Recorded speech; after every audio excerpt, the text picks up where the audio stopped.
Doctor Sunilam, Congress के इस अधिवेशन से क्या उम्मीद विपक्ष को है?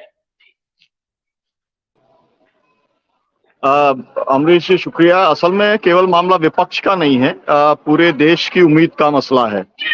कांग्रेस पार्टी पूरे देश की बड़ी पार्टी है और लंबे समय तक 55 सालों तक देश में राज करने का काम किया है। राज करने के मोड में हर समय रहती है और अभी इतनी लंबी पदयात्रा हुई है तो स्वाभाविक तौर पर लोगों की बहुत सारी उम्मीदें बनी हैं। तो वो उम्मीदें जो हैं उसके अंदर एक पक्ष तो विपक्ष का है, दूसरा पक्ष जनता का है, तीसरा पक्ष जो छत्तीसगढ़ के लोग हैं उनका है। जो विपक्ष है उसको ये उम्मीद है कि कांग्रेस पार्टी कुछ ऐसा रीजनेबल वहां पर लाइन तय करेगी ताकि भाजपा के खिलाफ में गोलबंदी करने के अंदर मदद मिलेगी। हम अगर देखें कि पूरी पदयात्रा जो हुई उसके अंदर जयराम रमेश जी का जो एक लाइन रही ऑपोजिशन को लेकर के, फिर अभी खड़गे जी ने एक लाइन बताई, फिर जो है राहुल जी बीच बीच में इंगित करते रहे, फिर एक लाइन जो है वो श्रीनगर के अंदर जो कॉन्फ्रेंस हुई उससे दिखलाई पड़ी। तो फाइनली कांग्रेस क्या सोच रही है, उसकी लीडरशिप क्या सोच रही है, जो चिंतन शिविर अब तक होते रहे हैं उसका निचोड़ क्या है, वो मालूम पड़ने वाला है और इसलिए पूरा देश इसका इंतजार कर रहा है। ये बात से मैं सहमत हूँ। अब बात यह है कि महत्वपूर्ण यह है कि आप का जो पॉलिसी है वो क्या होगी। मुख्य तौर पर जो है देश को आप किस आर्थिक दिशा में ले जाना चाहते हैं, ये मुख्य बात है। आपने गांधी जी का नाम लिया। गांधी जी की जो पूरा सोच था वो गांव के ऊपर केंद्रित था। वो विकेंद्रीकृत अर्थनीति के वो पक्ष के अंदर थे।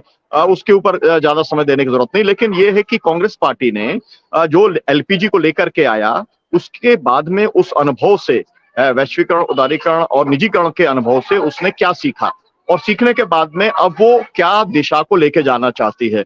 कोई भी पार्टी जो राज करने वो मार्केट को मार्केट को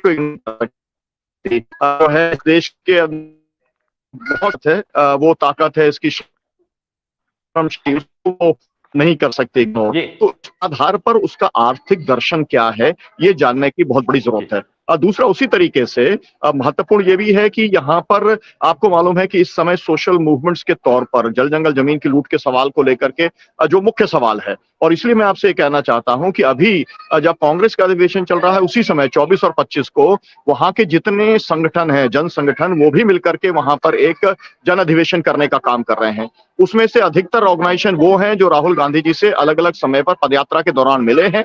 अपने मुद्दों को उन्होंने राहुल गांधी जी के साथ में डिस्कस करने का काम किया है या उनको ब्रीफ करने का काम किया है।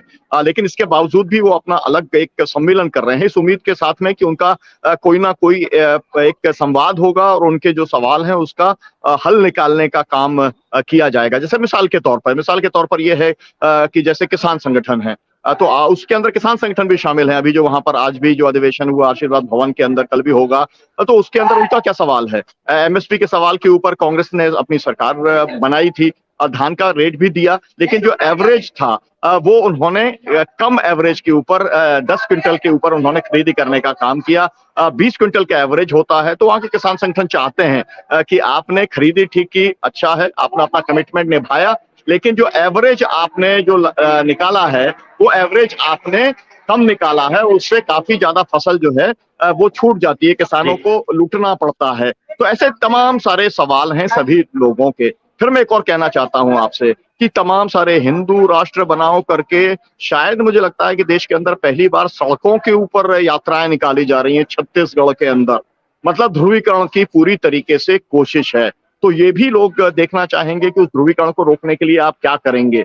मतलब केवल सॉफ्ट हिंदुत्व वाला एक लाइन रहेगा या वास्तव में सर्वधर्म समभाव वाला, क्योंकि चर्चेस के ऊपर हमले का भी एक बड़ा सवाल है छत्तीसगढ़ के अंदर, जो बस्तर के अंदर बार बार उठता रहा है। और फिर एक ये भी सवाल है कि आप जब जिस तरीके से केंद्र सरकार बातचीत करती है, मिजोरम में बातचीत करती है, नागालैंड में बातचीत करती है, उस तरीके से बस्तर के अंदर क्या माओवादियों से बातचीत करने का कोई रास्ता, जो कि बार बार कांग्रेस कहती रही है और उसका कमिटमेंट रहा है, तो उसको लेकर भी जो है वो कोई अपना एक कमिटमेंट बताने का काम कांग्रेस करेगी। तो एक दिशा जो है वो तय होने वाली है दिशा वो देश के लिए बहुत महत्वपूर्ण रहेगी, 2024 के लिए भी महत्वपूर्ण रहेगी, कांग्रेस के लिए भी महत्वपूर्ण रहेगी, संपूर्ण विपक्ष के लिए भी महत्वपूर्ण रहेगी और स्वाभाविक तौर पे जन आंदोलनों का भी बहुत बड़ा स्टेक है, क्योंकि उन्होंने ही लड़ करके, आपको मालूम है कि बघेल जी को लेकर आने का काम किया था।